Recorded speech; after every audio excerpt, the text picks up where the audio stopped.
This is Excel 2016, Module 8, Part 3. So in this particular segment, we're going to be looking at the nested if statement. So the nested if statement is an if statement within another if statement.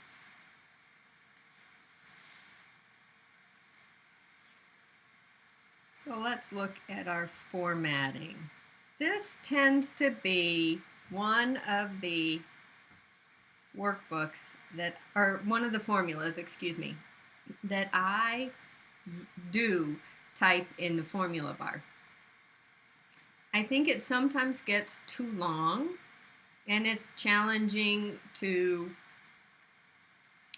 fit all of the information in the box because you can't see it all. So I tend to type this one out, and so this would be one that I would encourage you to focus on the formatting and make sure you get it correctly. Now the first thing you have to do is figure out how many if statements you need to complete this nested if. So for example, we are going to be looking at a nested if that takes, it's going to look at our data over here in our MBHC workbook, and it's going to be calculating the bonus. And you can see based on these bonus amounts on the data table worksheet that there are 3 possible answers. So in order to determine how many if statements you will need, you take the number of possible answers, subtract 1, and that is how many if statements you need. So for example, in our case, we have 3 possible answers, subtract 1 from that, and we would need 2 if statements. If we were using an if statement to determine the badge color using the data here, you can see that there are 5 options, so we would subtract 1 and we would need 4 if statements. So that's the first thing you have to do with an if statement, is you have to determine how many. Once you determine how many, then you can begin to lay out the formula. So since we have 2 if statements, you will have 2 decisions, 2 value if trues, and then 1 final value if false.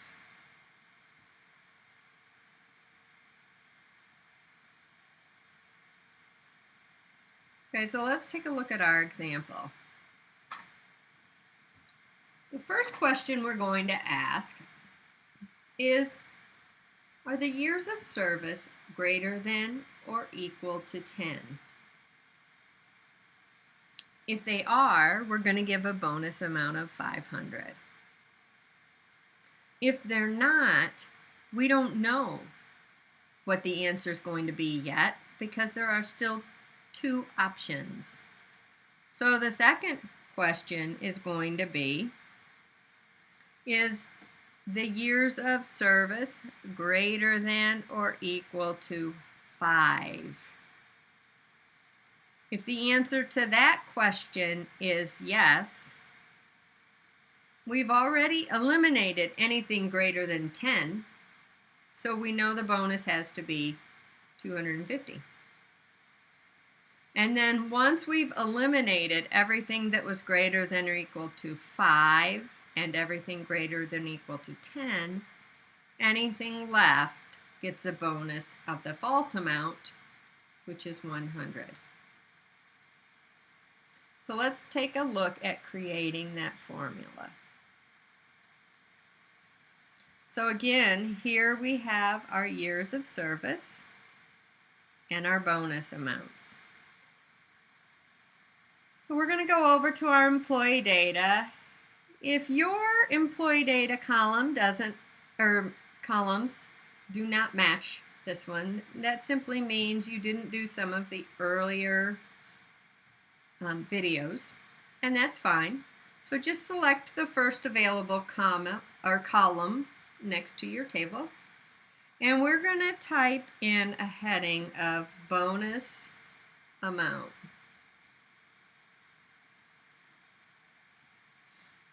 Now, as I said, I like to use the formula bar for this. It gets too long, and when that happens, it becomes challenging because you can't see the entire formula in the boxes. So we're going to go up and we're going to click in the formula bar. And we're going to begin with an equal sign. And then once I type the if and open a parentheses, you're going to notice that I start seeing screen tips. These screen tips show me what option I'm working on. Right now I'm working on a logical test.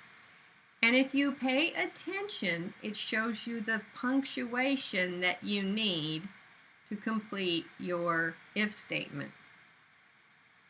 So the first thing we're going to look at is, are the years of service greater than or equal to 10? So we're going to put years of service greater than or equal to and the number 10. Notice logical test is still what's highlighted. So that's still what I'm working on, and it shows me that the comma needs to follow it. So once I add that comma, it highlights the next field. It says, okay, you are working on the value if true now. So if the years of service is greater than or equal to 10, I'm going to go over to the data tables, and I'm going to select B19. Now again, because I do not want this cell reference to move, I need to make this absolute by adding the dollar signs. You can also use the F4 key to accomplish that. Again, it shows me I need another comma to separate the value if true, or to move to the value if false.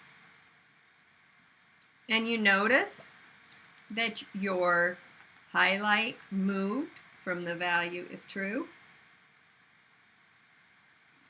to now you are working on the value if false.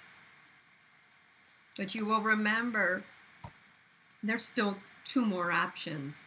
So we don't have an answer. We have to ask another if statement. So now we're going to type if, and we're going to open the parentheses. Notice it tells us now we're back working on that logical test. So we're going to go back to the employee data, and we're going to choose years of service. And this time we're going to say greater than or equal to 5. When we do the comma, it is going to tell us now we're working on the value if true. So we're going to go back to our data tables, and we're going to click on B18. Again, we need to make that an absolute reference,